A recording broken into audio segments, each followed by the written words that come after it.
저희가 지금 성숙이라는 시리즈를 같이 보고 있습니다. 성숙이라는 시리즈, 베드로 후서의 말씀을 바탕으로 지금 함께 나누고 있는데요. 10번의 말씀을 나눴고 오늘은 11번째 시간이 됩니다. 성숙이라는 시리즈를 통하여서 우리의 신앙에 어떤 모습이 있어야 되는지, 어떤 방향성이 있어야 되는지, 왜 성숙해야 되는지에 대해서 우리가 계속 배우고 있는 중입니다. 특별히 지난 몇 주간 동안은 5절부터 7절까지 성숙의 사다리라는 그 제목을 가지고, 그 구절들을 가지고 저희가 몇 주간 나누게 되었는데요. 너무나 유익한 시간이었다고 믿습니다. 제가 이 성숙 시리즈를 벌써 10번 하면서 이제 오늘이 11번째이니까요. 쭉 둘러보니까 초반에 이제 성숙의 필요성, 왜 성숙해야 되는지에 대해서 충분히 설명을 드렸습니다. 뿐만 아니라 이 성숙이라는 것이 베드로 후서의 이 맥락 속에서 어떤 의미를 가지고 있는지, 베드로 후서는 무엇보다도 이 마지막 때와 연결된, 특히 초대교회 때 있었던 그런 핍박과 연결된 이야기가 많이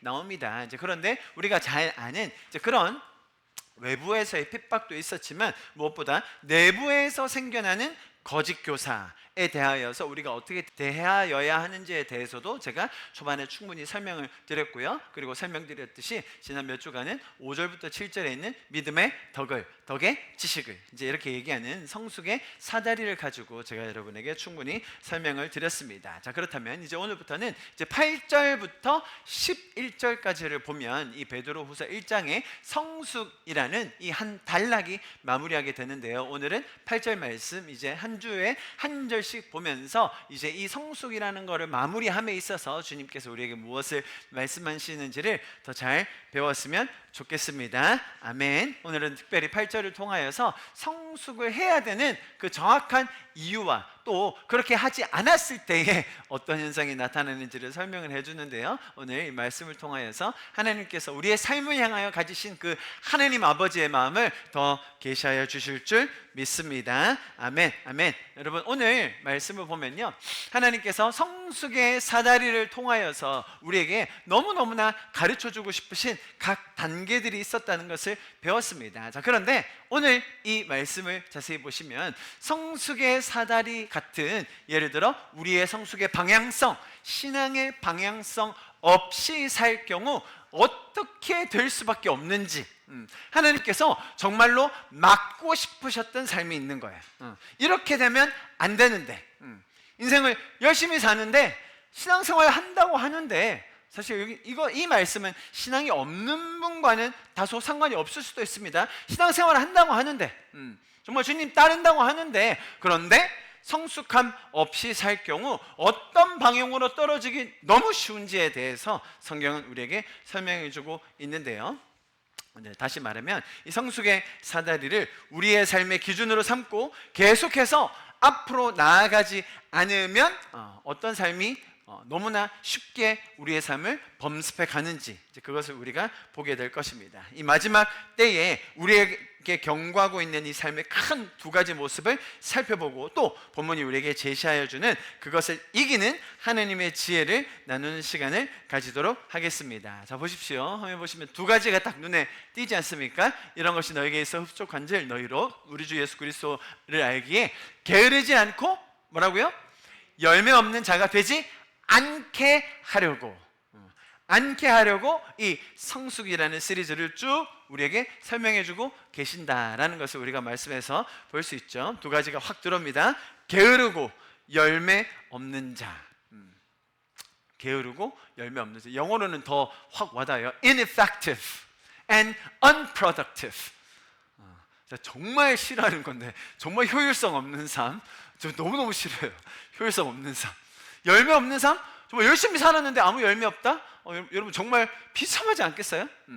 성경이 우리에게 미리 가르쳐주고 있는 거예요. 이런 성숙이라는 방향성 없이, 우리가 자각하는 것 없이 하나님이 어디로 우리를 인도하시는가를 잘 모른 채 살면 사실 우리가 이런 카테고리 안에 떨어지기가 너무 쉽다는 거예요. 우리의 죄적인 본성이 그냥 이곳에만 머물게 한다는 것이죠. 이해하셨죠, 여러분? 우리의 본성은 열매 맺고 또 게으르지 않는 삶으로 나가는 게 아니라 성숙이라는 사다리를 우리 앞에 딱 제대로 너무나 명백하게 주신 이유는 이런 삶으로 빠지려고 하는 나의 죄적인 자아, 나의 죄적인 습성, 또 세상의 공격들로부터 우리가 이겨내어서 주님 앞에 열매 맺는 삶 살 수 있기를 바라는 그 주님의 마음이 달려있는 것입니다. 할렐루야, 할렐루야. 그래서 우리가 성경이 우리에게 가르쳐주고 있는 게으르고 열매 맺지 않는 삶이 아니라 주님께서 바라는 그런 삶의 모습을 가질 수 있기를 바랍니다. 기억하셔야 될 게 있어요. 여기서 나오는 표현들, 게으르다 라는 것이 단순히 세상에서 말하는 성격적인 게으름만을 설명하는 건 전혀 아니에요.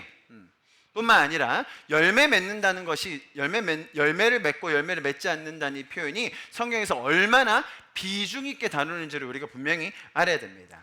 아시겠죠? 그래서 오늘은 게으르다는 것의 의미와 또 열매라는 것의 의미에 대해서 아주 분명하게 살펴볼 텐데요. 여러분 잘 따라와 주시면 좋겠습니다. 첫 번째 게으르지 않고, 게으르다라는 이 단어는요, 성경에서 잘 보시면 다양한 의미를 가지고 있는데 무엇이 없다라는 것을 설명하는 원어예요. 뭐가 없다는 겁니까? 일이 없고 사역이 없고 부르심이 없는, 그래서 풀어서 설명하면 쓸모없는, 일을 하지 않는 그런 뜻이 게으르다라는 말이에요. 영어로는 useless, barren, ineffective 이런 단어로 표현이 되어 있습니다. 직역을 하면 일이 없는 사람, 일이 없다가 맞을까요? 일을 안 하는 게 맞을까요? 설명 들어보시면 압니다. 일을 안 하는 게 맞겠죠. 게으르고 쓸모가 없는 그런 상태를 가르칩니다. 당연히 제가 말씀드렸듯이 세상에서 말하는 그런 성격적인 타고난 그런 태평한 마음, easy going하고 그냥 다 순조롭게 가는 그런 성격적인 부딪히지 않는, 혹은 조금 더 과장하면 게으른 그런 정도를 말하는 게 아닙니다. 여기서 말하는 이 단어는 굉장히 넓은 의미를 가르치고 있죠. 한글 성경에서는 번역본을 쭉 보니까 대부분 게으르다라고 이제 습관적인 면을 강조하고 있는데요. 사실 여기서 말하는 이 아르고스라는 단어는 잘 들어보십시오, 여러분. 이미 부여받은 일, 할 수 있는 일, 주어진 사명을 하지 않는 것을 말합니다. 이해하셨죠? 이미 부여받은 일입니다. 할 수 있는 일입니다. 주어진 사명을 하지 않고 작동하지 않는 그 상태를 말하는 것이 성경이 말하는 이 아르고스, 게으르다라는 것입니다. 그래서 오늘 우리에게 성숙의 사다리를 계속해서 주신 이유 중에 하나가 뭐라고요? 우리가 너무나 빠지기 쉬운 이 상태, 게으름에 대해서 이것을 어떻게 하면 피할 수 있는지, 이 상태에 빠지지 않는지, 어떻게 우리가 이 하나님께서 부르신 사명 안에 머물 수 있는지를 잘 배울 수 있다는 거예요. 자, 여러분, 제가 일부러 아주 빨간 글씨로 적어왔습니다. 이런 상태에 빠지지 말라는 거예요. 게으르다라는 것을 성경적으로 표현하면 이런 설명이 됩니다. 첫 번째 뭐라고요? 하나님께서 주신 목적이나 사명이 있지만이에요. 아직 이것을 모르는 사람은 게으르다라고 말하기가 좀 맞지 않겠죠? 이해하셨습니까? 지금 여기서 말하는 것은 하나님께서 주신 목적, 삶에 대한 목적, 사명을 알고 있는 사람들입니다. 그런데 알고 있음에도 불구하고 아무것도 하지 않는 사람, 아무런 움직임이 없는 사람, 이 게으름에 빠지지 않도록 하자는 거예요. 두 번째, 부르심 앞에서 멈춰 서 있는 사람. 여러 가지 이유가 있겠죠. 주님이 부르신 그 부르심이 있습니다. 그런데 그 앞에서 반응하지 않고, 혹은 두려움에, 좌절감에, 상처에, 막막함에 그냥 서 있는 사람, 반응하지 않는 사람. 마지막으로요, 사역과 열매가 중단된 상태. 그러니까 우리가 흔히 생각하는 게으름과는 조금 더 확장된 의미라고 볼 수 있습니다. 사역과 또 내 삶에서의 열매가 충분히 나올 수 있는데, 충분히 발현할 수 있는데, 충분히 열매를 맺을 수 있음에도 불구하고 여러 가지 이유에서, 자, 여기서 보시면 게으르다는 것이 단순히 내 개인적인 성향으로만 치부하기 쉬운데, 사실 원어적으로 보면 외부적인 상황에서 사역을 못하는 상태, 더 이상 할 수 없는 상태 등을 다 포함하는 게 뭐라고요? 게으름이라고 표현하고 있는 겁니다. 어떤 이유에서이건 간에 그것이 내 내면의 문제이건 내 내적인 부딪힘이건 갈등이건 혹은 외부적인 환경이건 간에 사역과 열매가 멈추어진 상태, 내 부르심이 사실 저쪽으로 가야 되는 건 너무나 알고 있음에도 불구하고 내 부르심을 따라가지 못하고 있는 상태, 첫 번째 뭐라고요? 또 사명이 뭔지를 알고 내 목적이 뭔지를 어렴풋이 알고 있는데 그냥 아무것도 안 하고 싶은, 반응하고 싶지 않은 그런 게으른 상태. 성경은 성숙의 사다리를 우리에게 줌으로써 어디에 빠지지 말라고요? 이런데 빠지지 말라는, 여기서부터 건져내기 원하시는 하나님의 마음이 담겨 있다는 거예요. 또 반대로 말하면 뭡니까? 가만히 내버려 두면 우리는 어디로 빠지기 쉽다고요? 그냥 딱 이렇게 사는 거예요. 가만히 내버려 두고 성숙함 없이, 구원은 받았는데 주님께서 우리를 불러주신 건 아는데 성숙함 없이 어린이대로만 살면 어떻게 된다고요? 그냥 딱 이 상태에 머물러 있는 거예요. 부르심이 어딘지를 아는데 그냥 그 앞에 멈춰 있는 거예요. 마치 어린아이처럼.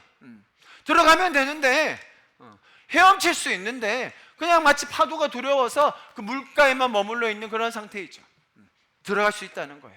성숙할 수 있다는 거예요. 주님이 주신 그 삶의 열매와 사역들이 내 삶에 풍성하여 줄 수 있다는 것을 가르쳐주는 말씀이 바로 오늘의 본문입니다. 아시겠죠? 자, 게으르다 라는 표현, 성경적으로 이 세 가지라는 것 잘 기억하셨으면 좋겠습니다. 다시 한번 읽어볼게요. 자기 자신의 삶을 점검해 보셔야 되는 겁니다. 하나님께서 이런 게으름에 빠지지 않기를 바라신다. 첫 번째 뭐라고요? 하나님께 주신 목적이나 사명이 있는데 아무런 움직임, 반응이 없는 사람, 부르심이 바로 저 앞에 있는데 그냥 가만히 멀찌감치 보고만 있는 사람.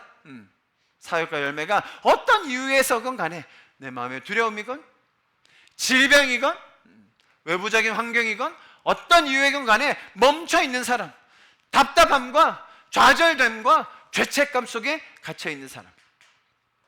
성경은 이것을 총체적으로 통틀어서 게으르다라고 이야기합니다. 자, 두 번째는 제가 말씀드렸듯이 열매 없는 자가 되지 않게 하기 위해서 우리에게 성숙이라는 것을 가르쳐 주셨다고 설명하고 있습니다. 자, 제가 서두에 말씀드렸듯이 열매라는 표현은요, 성경 전체에서, 자 보세요 여러분, 우리가 뭘 믿고 사는지, 내가 믿고 어떻게 살고 있는지에 대한 결과로서 열매는 굉장히 중요한 의미를 가집니다. 성경 전체에서요. 제가 오늘 그것을 아주 자세히 여러분에게 설명드리겠습니다. 내가 뭘 믿고 있는지, 어떻게 믿고 있는지, 누구를 진정으로 따르고 있는지 뭘 보고 알라고요?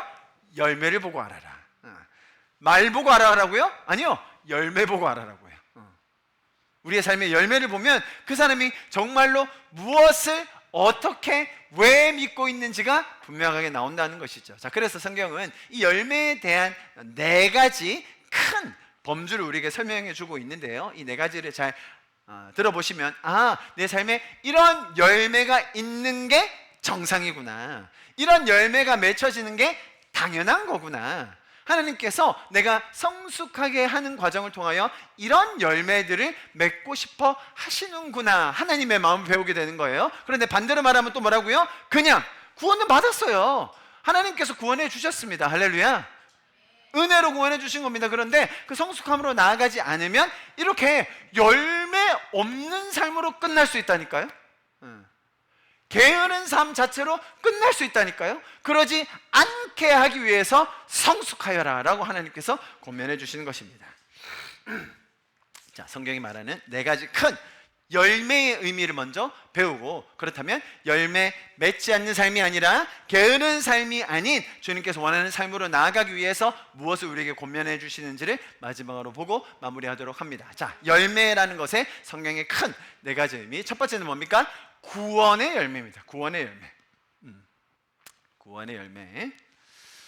구원의 진정성. 진짜 구원 받았는가?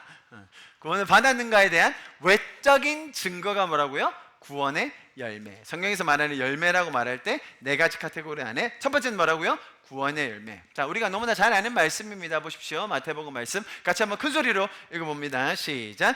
그들의 열매로 그들을 알지니 가시나무에서 포도를 또는 엉겅퀴에서 무화과를 따겠느냐? 이와 같이 좋은 나무마다 아름다운 열매를 맺고 못된 나무가 나쁜 열매를 맺나니 좋은 나무가 나쁜 열매를 맺을 수 없고 못된 나무가 아름다운 열매를 맺을 수 없느니라. 아름다운 열매를 맺지 않은 나무마다 찍어 불에 던져지느니라. 이러므로 그들의 열매로 그들을 알리라. 할렐루야, 할렐루야. 여러분, 그 뿌리에 따라 그 열매가 결정되는 겁니다. 내가 어디에 심겨 있는가에 따라 그 열매는 자동적으로 생산되게 되는 것입니다. 할렐루야.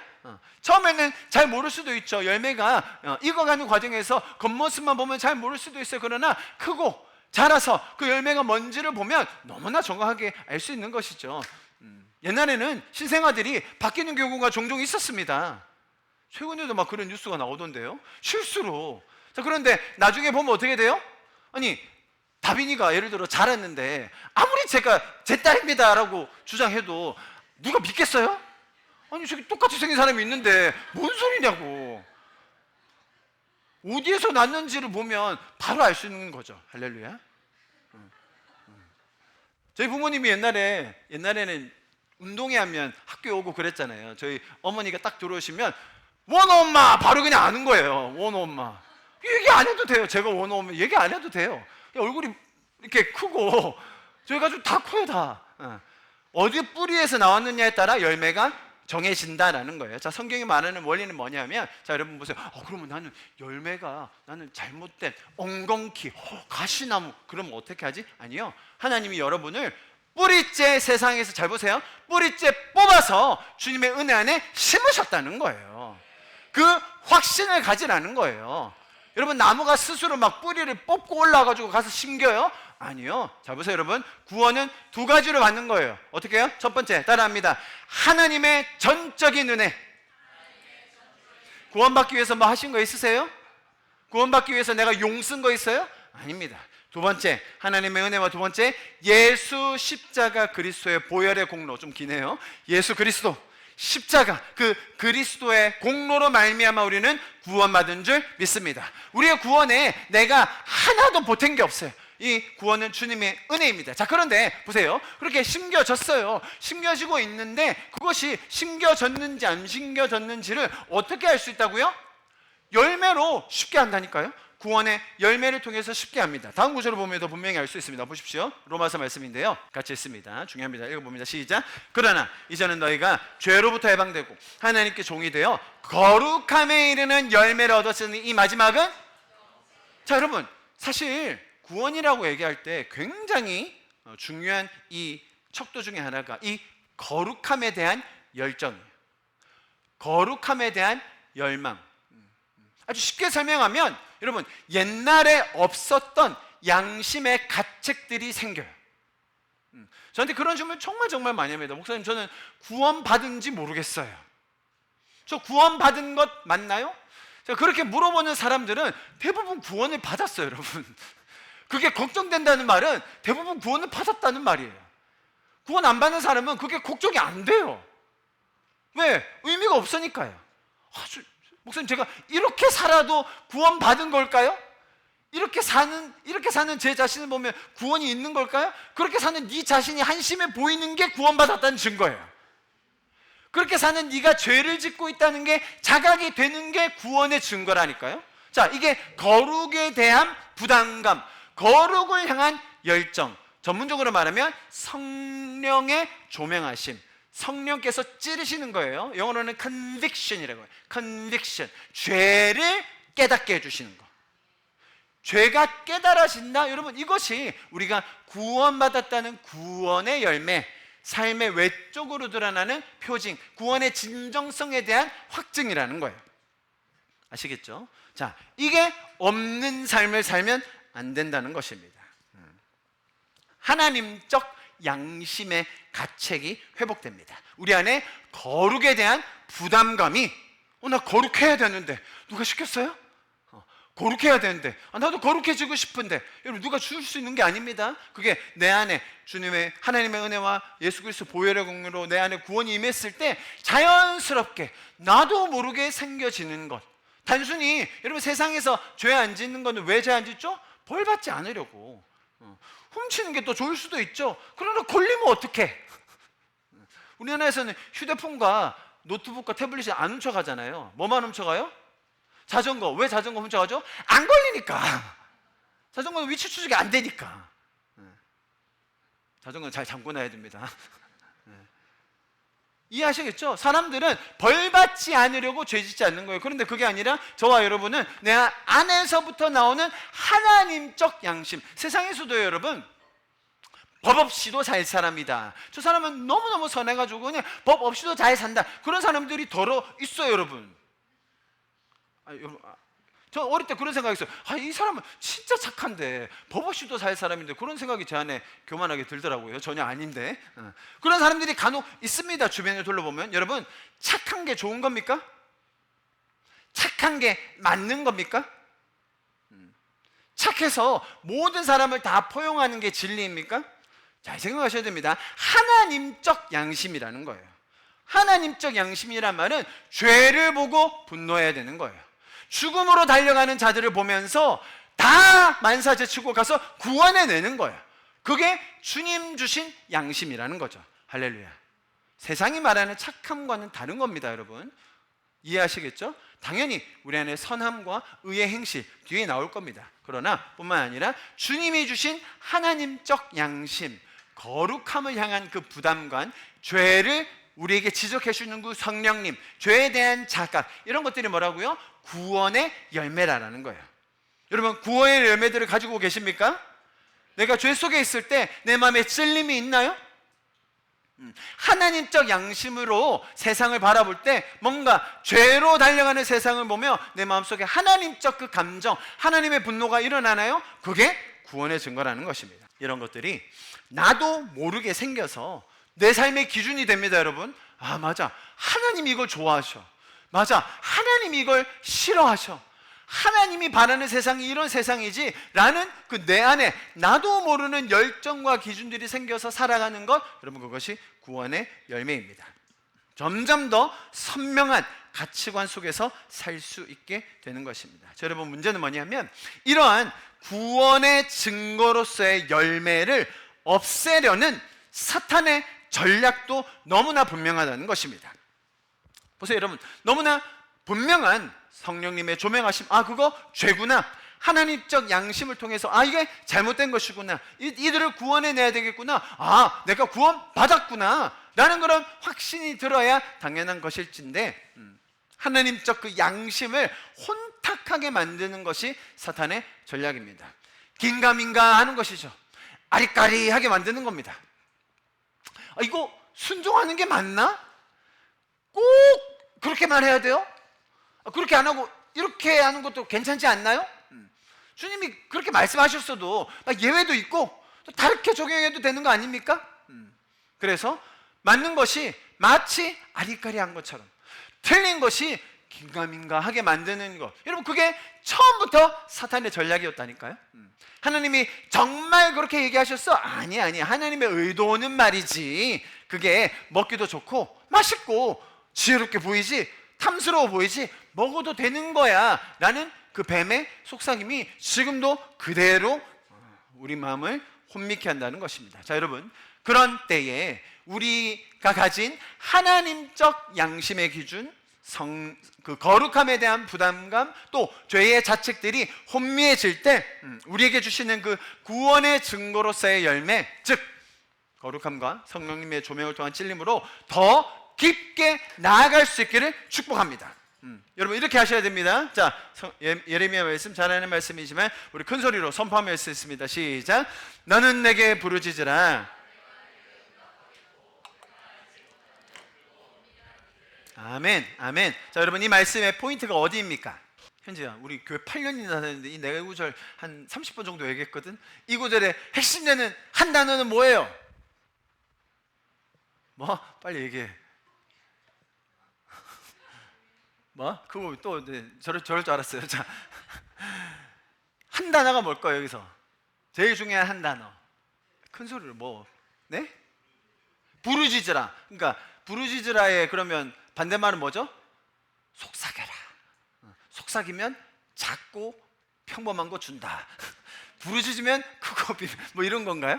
자, 여러분, 생각보다 이 문장 자체가 우리에게 어떻게 각인되어 있냐면, 너는 내게 크게 부르짖어라, 떼써라, 막 매달려라, 그래야 크고 비밀한 거 줄 거 아니냐라고 우리가 착각을 많이 했어요.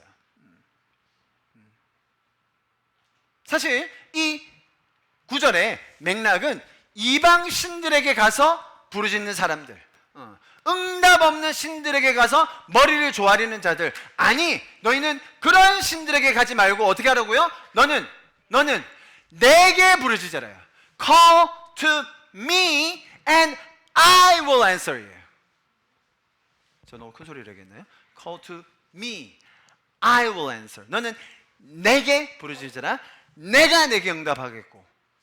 포인트가 완전 다르게 보이시죠? 여러분, 부르짖는 것은 나의 감정의 표현입니다. 여러분, 부르짖으십시오. 하나님이 들으십니다. 그러나 부르짖어야만 듣는 건 아닙니다. 하나님이 우리가 구걸해야만 주시는 분 아니에요. 하나님은 우리 아버지이십니다. 하나님 우리를 책임지시는 분이세요. 하나님은 온 땅의 만물의 주인이십니다. 할렐루야, 할렐루야. 어제 우리 하늘이가 막내 아들이 저에게 와서 속삭였어요. 아빠, 오늘 토요일인데 아파. 큰 소리로 얘기하지 않았어요. 그냥 아파. 침대에 누워있는 저에게 아빠, 오늘 토요일인데. 그 뒷문장도 얘기 안 했어요. 그냥 아빠, 오늘 토요일인데 시간도 많은데 아파. 하늘이가 저에게 부르짖지 않았어요. 그러나 자비하고 풍성한 아버지께서 속삭이는 그 소리를 듣고 그 마음을 아시고, 아, 하늘아, 영화가 보고 싶구나. 어머니의 그 핍박과 반대를 무릅쓰고 아버지는 자비롭게 영화를 보여주겠노라. 그거예요. 여러분, 부르짖으라가 큰 소리로 외쳐라, 그게 아니라, 아니, 자녀에게 필요하면, 자녀에게 정말로 딱 필요한 게 있을 때, 여러분, 부모의 마음이 뭡니까? 자녀가 정말 필요가 있을 때. 그러나 부모들은 알죠. 아이게 지금 당장은 필요가 없다는 거 압니다. 또 어떨 때는 그 너무 과한 거라는 거 우리가 충분히 분별하지 않습니까? 심지어 우리가 육신의 부모들도 그렇게 한다는 것이죠. 하나님 아버지는 뭐라고 얘기하십니까? 너는 내게 부르짖으라, 내가 너에게 응답할 것이다. 자, 여러분, 지금 제가 뭐 설명하고 있었습니까? 구원의 확신에 대한 그 열매가 자꾸 희석된다는 거예요. 혼탁된다는 거예요. 자, 그럴 때 다른 데 가지 마시고요, 여러분, 하나님께 부르짖으실 수 있기를 축복합니다. 하나님 앞에 나오셔서 하나님과 독대하시고 하나님께 마주하시고 하나님의 말씀 앞에서 다른 잡다한 정보들 제발 좀 shut up 시키고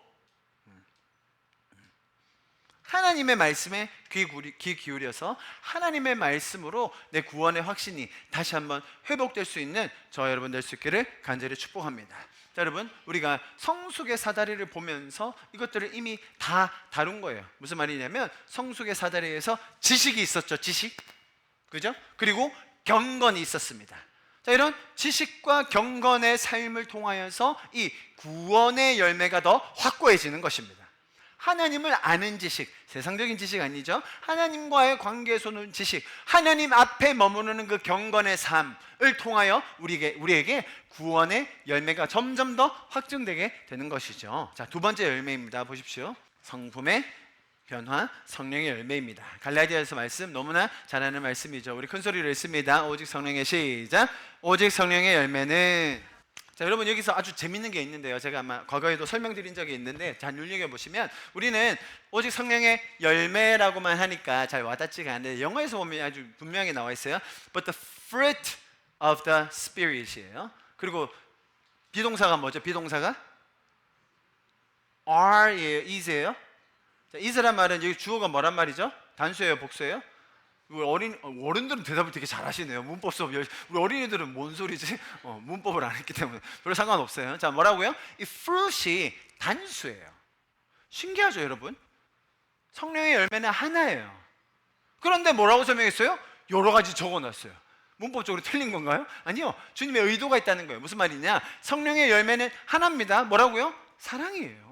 사랑. 그런데 그 사랑으로 가는 과정, 그 사랑에 속한 많은 것들을 주님 우리에게 표현해 주세요. 뭐라고요? 어떤 것으로? 희락과 화평과 오래 참음, 자비, 양순, 충성, 많은 온유, 절제 등이 성령의 열매로서 이런 과정이 있다, 이런 단계가 있다, 이런 성숙해 가는 이런 과정이 있음을 우리에게 보여주고 있는 것입니다.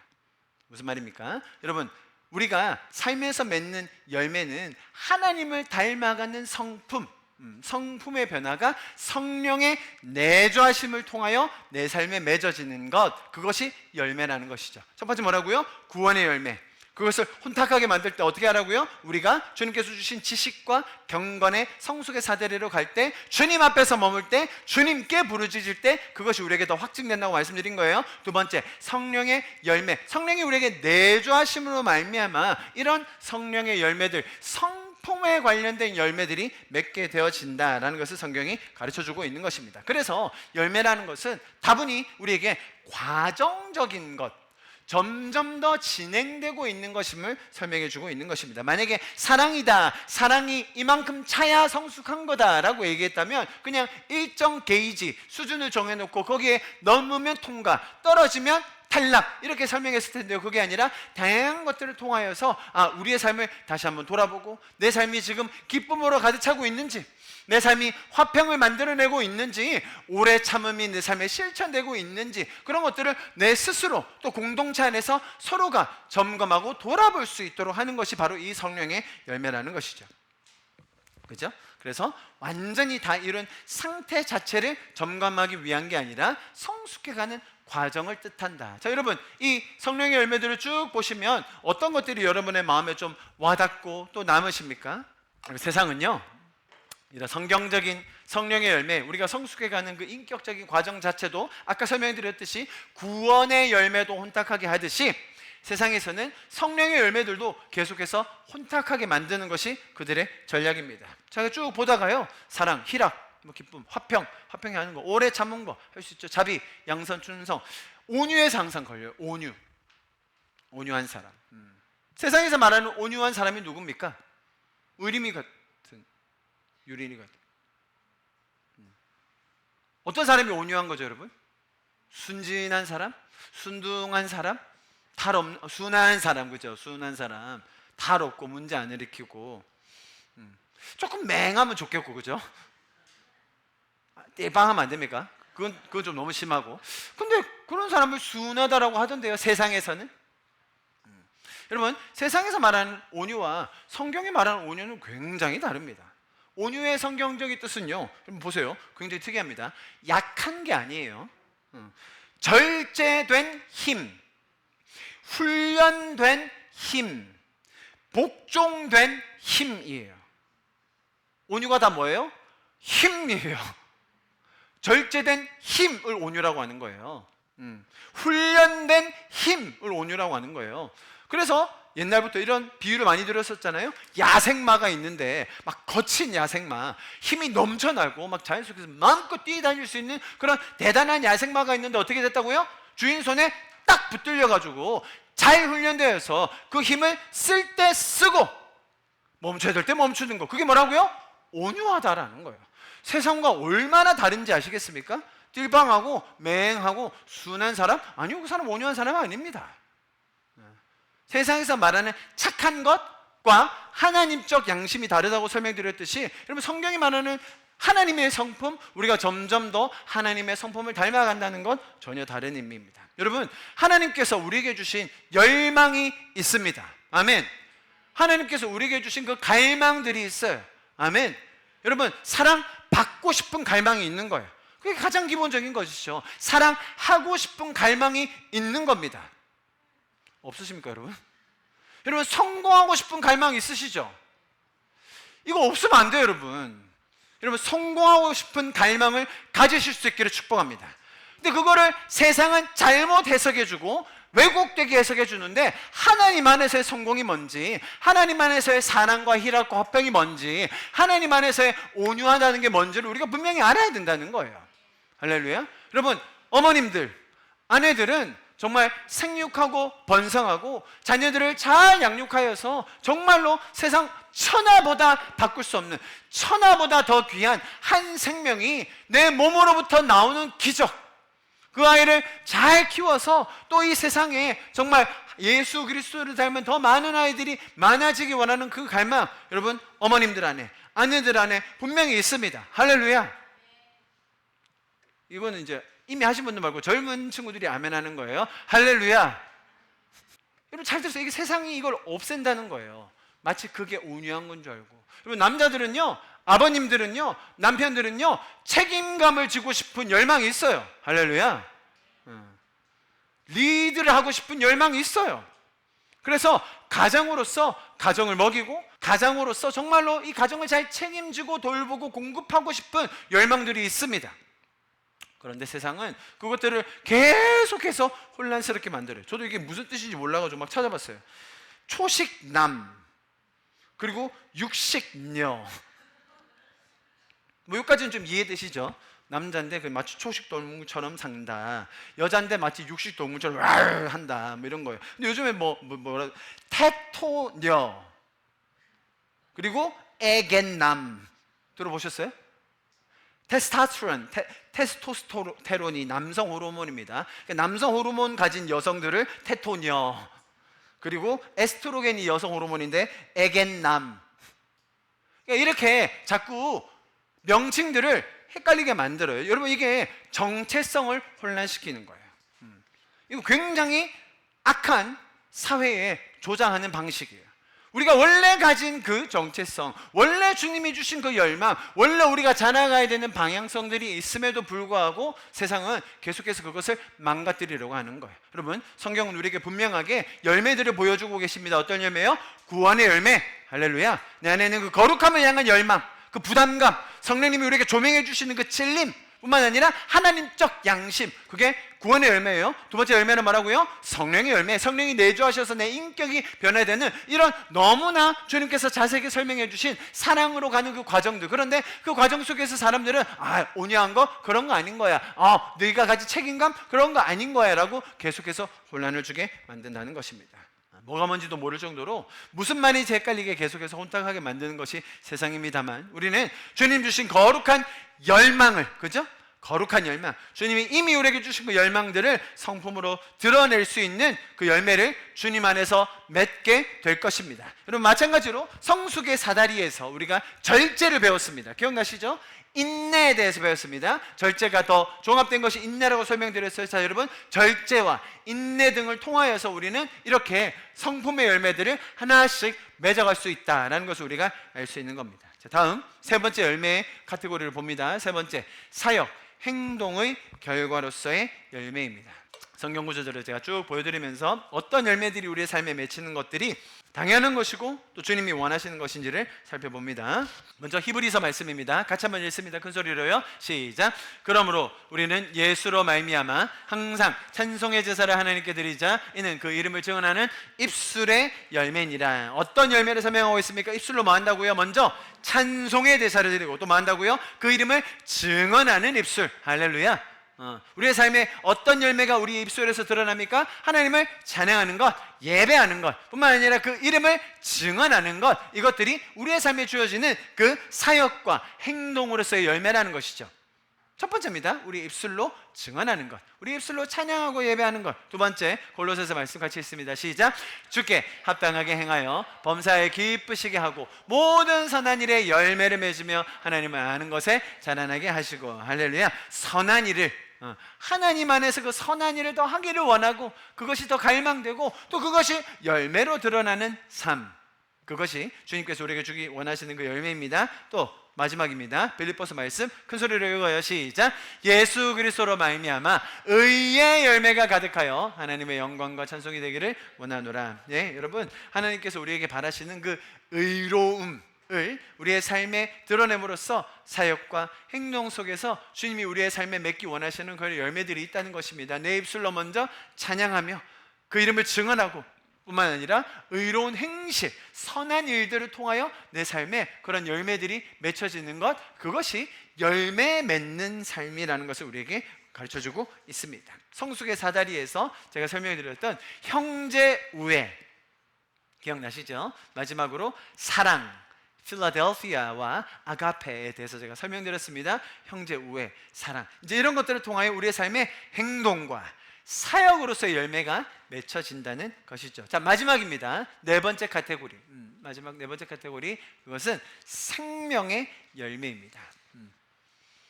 열매 맺는 삶을 살아야 되는 거예요. 그런데 우리의 본성으로는 열매 없는 쪽으로 가기 쉬운데, 열매 맺는 삶이라는 것이 이 네 가지 카테고리 안에서 우리의 삶의 열매들이 차곡차곡 순차적으로 또 계속해서 과정 속에서 맺히고 있구나라는 것을 우리가 알게 되는 것입니다. 마지막 열매는 생명이 잉태되는 것, 생명이 새롭게 태어나는 것, 거듭나는 역사. 할렐루야. 말만 해도 너무나 흥분되는 일이죠. 자, 성경에 이렇게 이야기합니다. 같이 읽습니다. 요한복음요, 시작. 거두는 자가 이미 삭도 받고 영생에 이르는 열매를 모으나니 이는 뿌리는 자와 거두는 자가 함께 즐거워하게 하려 함이라. 아멘. 곡식을 거두는 것, 추수하는 것, 그것이 성경에 어떤 의미로 되어 있죠? 영혼을 구원하여 씨를 뿌린 자나 거두는 자나 함께 기뻐할 수 있는 그 놀라운 영혼의 잔치, 새 생명의 잔치. 여러분, 그게 우리의 삶에 맺혀지는 열매가 될 줄 믿습니다. 여러분을 통하여 영혼들이 주님께 돌아오는 열매가 더 풍성하여 줄 수 있기를 축복합니다. 할렐루야. 이렇게 또 이야기합니다. 로마서 형제들아, 내가 여러 번 너에게 가고자 한 것이 있으되 지금까지 길이 막혔도다. 이는 보세요, 이는 너희 중에서 다른 이방인 중에서와 같이 열매를 맺게 하려 함이로되. 무슨 말입니까? 이방인들이 돌아오는, 이방인들이 회복되는, 이방인들도 주님의 그 복음의 메시지 안에서 구원함을 얻는, 그것이 우리의 삶에 생명을 얻게 하는 열매다라는 것을 가르쳐주고 있습니다. 할렐루야. 이것도 마찬가지로 생명을 품는 그 열매도 우리가 성숙의 사다리에서 보았던 형제 우애, 사랑과 다 연결된다는 것을 알 수 있습니다. 자, 여러분, 제가 지금 여러분에게 열매의 이 네 가지 카테고리를 정리해드린 이유가 뭐라고요? 성숙의 사다리를 통해서 우리가 쭉 그렇게 어떤 방향으로 살 수 있는지에 대해서 설명드렸는데, 주님께서 전하고 싶은 메시지는 이런 열매 없는 자가 되지 않기를 너무나 바라시는 하나님의 마음. 반대로 말하면 가만히 내버려 두면 이런 열매가 우리의 삶에 맺히지 않는다라는 하나님의 권면, 이 동시에 우리에게 주어지고 있는 것입니다. 그렇게 살지 않도록 성숙의 사다리가 우리에게 너무나 필요하다는 것을 설명해 주고 있어요. 자, 그러면 오늘 본문 8절에서 사실 서두에 먼저 이것들을 이루기 위해서 뭐라고요? 게으르지 않고 열매 맺는 삶을 살지 않도록 하기 위해서 무엇을 해야 되는지를 먼저 설명을 해 주셨습니다. 이렇게요. 보십시오. 이런 것이 뭐겠습니까? 당연히 지금 우리가 직전에 봤던 성숙의 사다리에 나오는 그 많은 덕목들, 이런 것들을 말하는 겁니다. 그죠? 그 덕목들이 너희에게 있어 흡족한 즉, 그런즉, 그러면 어떻게 되지 않는다고요? 게으르지 않고, 그리고 열매 맺지 않는 삶을 살지 않을 수 있다라고 가르쳐 줍니다. 그래서 제가 오늘 마지막으로 이 너희에게 있어, 이런 것들이 너희에게 있어 흡족하다라는 말의 의미가 무엇인지를 여러분에게 조금 설명드리도록 하겠습니다. 한글로 보면 단순히 흡족하다, 충분하다 정도로 볼 수 있는데요, 영어만 봐도 완전히 느낌이 다르죠. 보십시오. If you possess these qualities in, 어떻게 해요? Increasing measure이라고 되어 있어요. Increasing measure, 점점 더 증가하게, 점점 더 풍성하여지게, 이렇게 표현합니다. 무슨 말이냐? 단순히 한 번 맛봤다, 한 번 가져봤다. 뭐를요? 저 이제 덕 있는 삶 한번 해봤는데요. 절제, 인내, 제가요 이번 단기 성경에서 한번 해봤어요. 네, 한 번 정도 경험해 볼 수 있죠. 어떤 것인지 우리가 느껴볼 수도 있습니다. 그런데 성경이 우리에게 권면하고 있는 건 뭐라고요? 그것이 한 번 소유해보고 경험해보는 것으로 그치는 것이 아니라 점점 더 흘러 넘칠 수 있는 수준까지 우리가 자라날 것에 대해서 설명해 주고 있습니다. 그래서 8절의 말씀은 성숙이라는 것을 어떻게 표현하고 있느냐? 정적인 상태, 멈추어진 상태를 말하는 것이 아니라 동적인 움직이는 성장의 과정임을 우리에게 가르쳐주고 있습니다. 그래서 이제 성숙했다, 성숙 끝났다가 아니라 성숙이 계속 증가하고 있음을 설명해주고 있는 것입니다. 여러분, 결국 성도의 삶은요, 우리가 거듭나고 어린아이 때를 벗어나 새 생명을 얻고 주님 주신 몸된 공동체 안에서, 지체들 안에서 계속하여 성장하고 성숙하여서 결국 그 성숙이 더 나중에는 흘러 넘칠 수 있을 때까지 하는 것이 신앙생활임을 우리가 여기서 배울 수 있는 것입니다. 아까도 설명드렸듯이 성숙이라는 것 혹은 신앙생활이라는 것이 여러분 절대적인 분량을 가지고 시험 치는 것이 아닙니다. 게이지가 있는데 분명 일정 분량에 도달해야 되는데 여기에 도달한 사람은 성공했고 아닌 사람은 실패했다, 그걸 이야기하는 것이 아닙니다. 하나님은 어떤 사람은 낙제시키고 어떤 사람은 합격시키려고 하시는 것이 아닙니다. 오히려 그분의 마음은 우리가 계속해서 잘하는 것을 원하신다는 것이죠. 점점 더 성숙해가는 상태를 가르쳐주고 계신 것입니다. 자, 여러분, 우리가 성숙의 덕목들 믿음, 덕, 지식, 절제, 인내 많은 것들을 배웠습니다. 혹시 성숙의 덕목들을 하나도 가져본 적이 없고 훈련해 보신 적도 없는 분 계십니까? 할렐루야. 이제부터 시작하면 됩니다. 아멘. 성숙의 덕목들이 부족하여서 내 삶의 여러 영역에서 어린아이와 같은 그런 상태가 보이나요? 성숙하지 못하여서 죄적인 결과들이 너무 많이 나타나고 있나요? 할렐루야. 그것을 자각한다는 것이 감사입니다. 할렐루야. 자각하여서 성숙한 한 걸음으로 매일매일 나아가실 수 있음에 감사하며 그렇게 함께 중보하는 저와 여러분 되었으면 좋겠습니다. 제가 이 설교를 쭉 준비하다가 성숙 너무 좋죠. 점점 더 성장해 가는 것 너무 좋습니다. 하나님께서 목표치를 정해놓고 그냥 딱 끝내서 요거면 됐다, 요거면 잘했네, 이만큼이나 했어, 아이고 끝났네 라고 하시지 않고 이게 뭔가 끝이 안 보이는 성숙. 좀 그런 느낌 안 드세요? 계속 더 언제까지? 어디까지 해야 되는 거예요? 뭐 저 대단하신 선교사님까지? 순교자의 모습까지? 저 정도면 된 거 아닙니까? 이 정도 하면 그냥 좀 멈춰도 되는 거 아닌가요? 주일 예배 잘 나오고, 그죠? 이 정도로 봉사도 하고 섬김도 하고 교제도 하고, 심지어 제가 목사님 11조도 하거든요. 안 하신 분들이 너무 많아요. 지금 별로 이렇게 그러시면 안 되고요. 아니 언제까지 우리 성장해야 되는데 여러분? 좀 이제는 좀 됐다. 여러분 신앙이라는 게 좀 이렇게 좀 이렇게 마음을 좀 편안하게, 이제는 좀 더 이상 막 노력하지 않아도 되는 좀 그런 상태는 없을까요? 어떻게 생각하십니까? 저는 그런 질문이 들었습니다. 정말 신앙생활이라는 게 이처럼 끊임없이 뭔가 노력해야 되는 그런 걸까요? 좀 만족하고 아무 걱정 없이 좀 쉬엄쉬엄 할 수는 없습니까?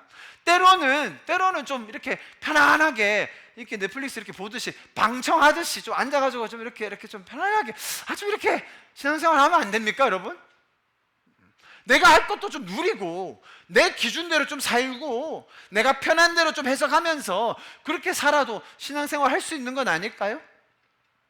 아니 내가 주님을 안 믿겠다고 한 것도 아니고 내가 뭐 주님을 배신하겠대요? 뭐 떠나겠대요? 주님 믿어드리겠다니까 요 정도 지점에서는. 근데 굳이 막 저를 이렇게 매번 이렇게 막 성숙 막 인내하고 절제하고 막 계속 더 깊게 살아야 되고 막 성령의 열매 계속 맺어야 되고 너무 피곤한 신앙생활 아닐까 여러분? 어떻게 생각하십니까? 말만 들어도 지금 다들 벌써 피곤해 하시네요. 너무 피곤한 신앙생활.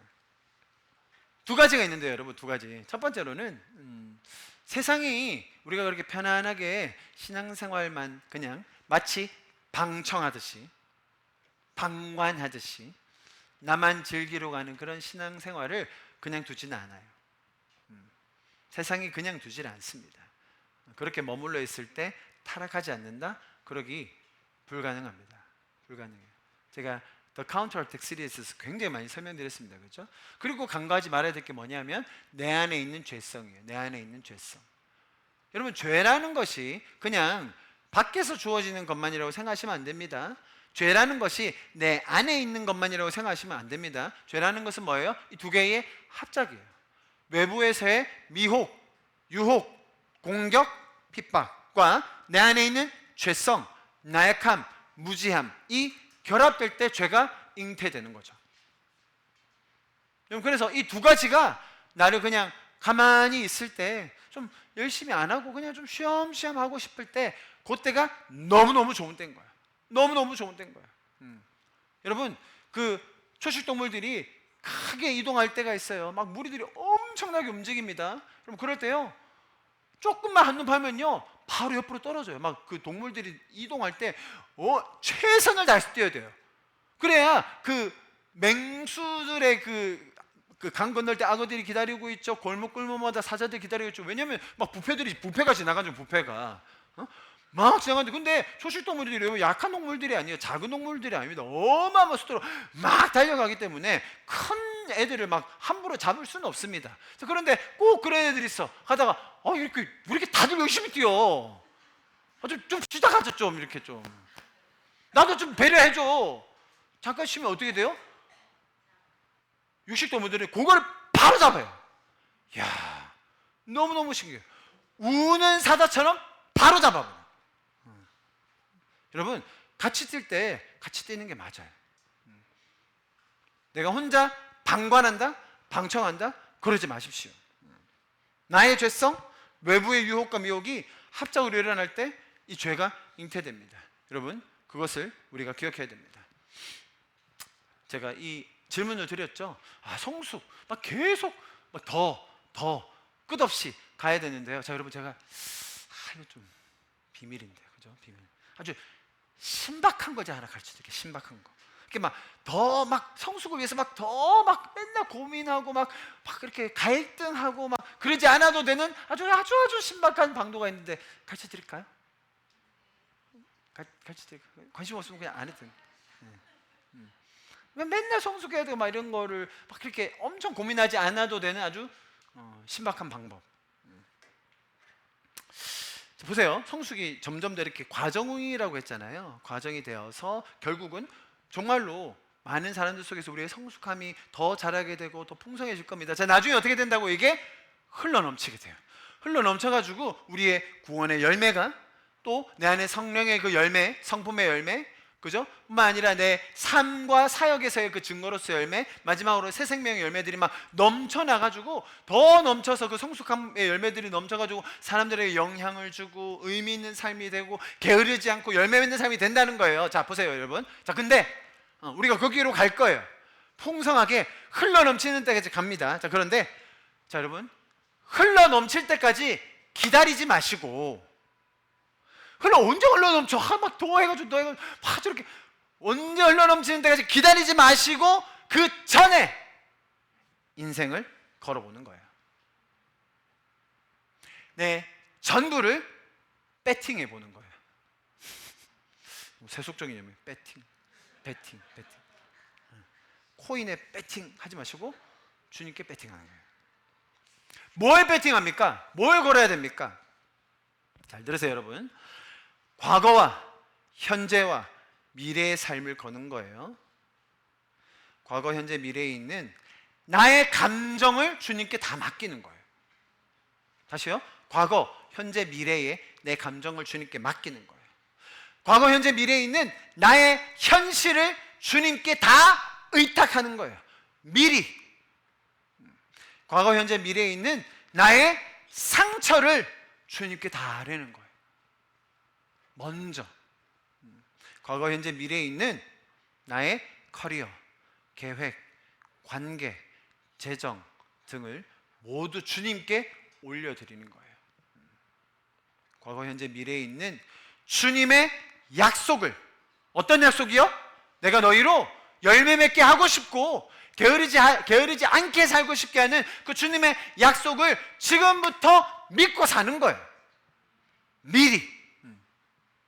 보세요. 시선이 나에게 포커스 맞춰져서 성숙해야 되는데 성숙 못해서 나 또 게을렀구나, 성숙하지 못해가지고 또 열매 맺지 못했구나, 아니라 주님이 이미 그렇게 하시고 싶은 마음을 우리에게 보여주셨잖아요. 내가 너에게 이렇게 하게 한즉 흡족한즉 너희가 제발 게으르지 않도록 열매 맺는 삶을 살도록 하는 게 주님의 마음일진데, 그 과거와 현재와 미래, 내 삶, 내 상처, 내 계획, 주님의 약속을 그냥 미리 주님께로부터 받고 미리 주님께 다 올려드리고 살 수 있다? 여러분, 그러면 이 성숙의 과정이 너무너무나 평안해집니다. 보세요.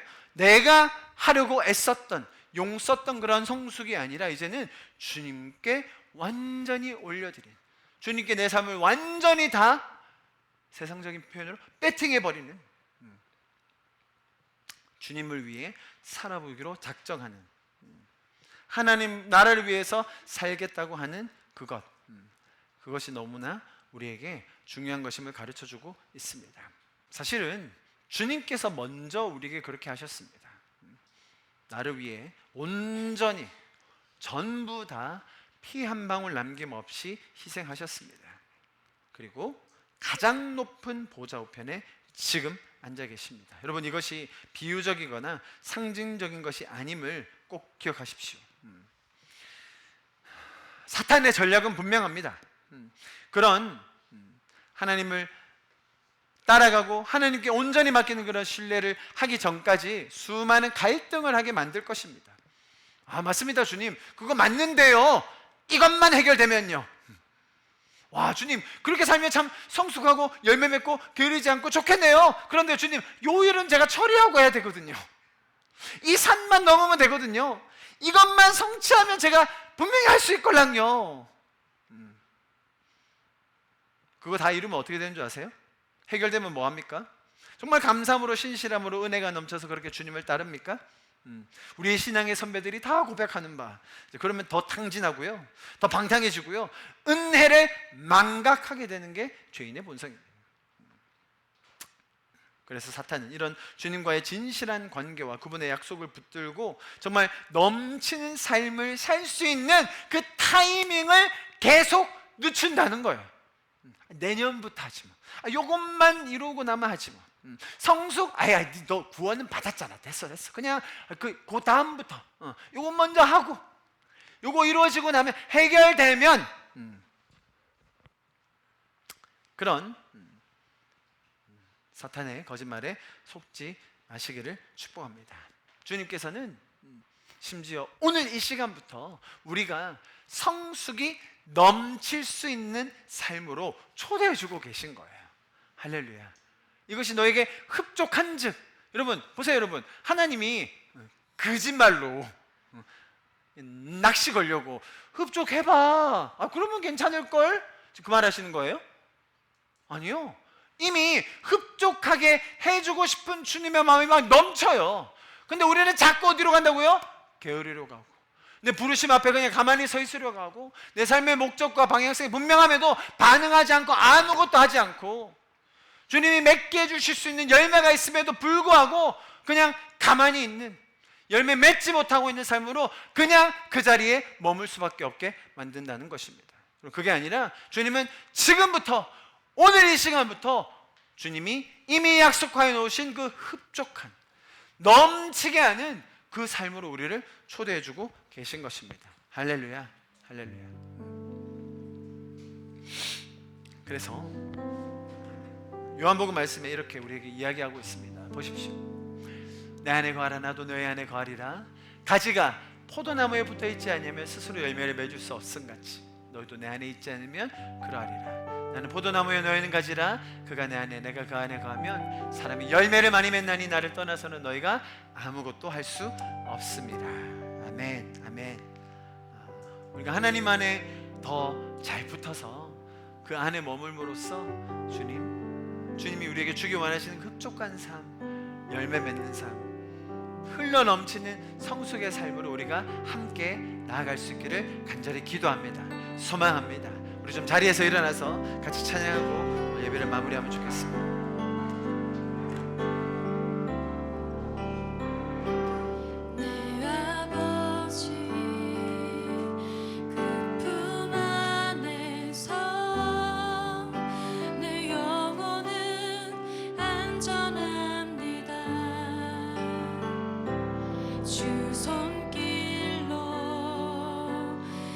삶을 안으시니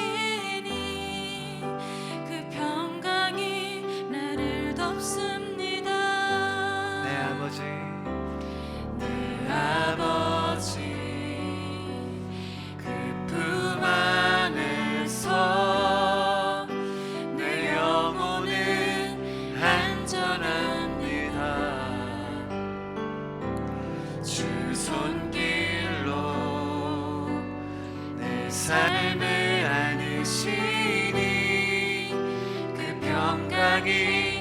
나를 덮습니다. 나 비록 넘어지며 흔들리지만 주 내 안에 거하며 나를 붙드시니 내 생각을 주께로 돌리고 주시는 평강에 옷을 입습니다. 주 약속 안에서 내 영혼 평안에 내 뜻보다 크신 주님의 계획 나 신뢰해 두려움 다 내려놓고 주님만 의지해 주 안에서 내 영혼 안전합니다.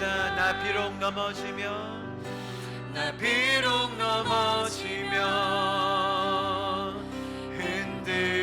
흔들리지만 주 내 안에 거하며 나를 이끄시니 내 생각을 주께로 돌리고 주시는 평강에 옷을 입습니다. 주 약속 아멘. 내 영혼 평안에 내 뜻보다 크신 주님의 계획 나 신뢰해 두려움 다 내려놓고 주님만 의지해 주 안에서 내 영혼 안전함. 주 약속 안에서 내 영혼 평안에 내 뜻보다 크신 주님의 계획 나 신뢰해 두려움 다 내려놓고 주님만 의지해 주 안에서 내 영혼 안전합니다.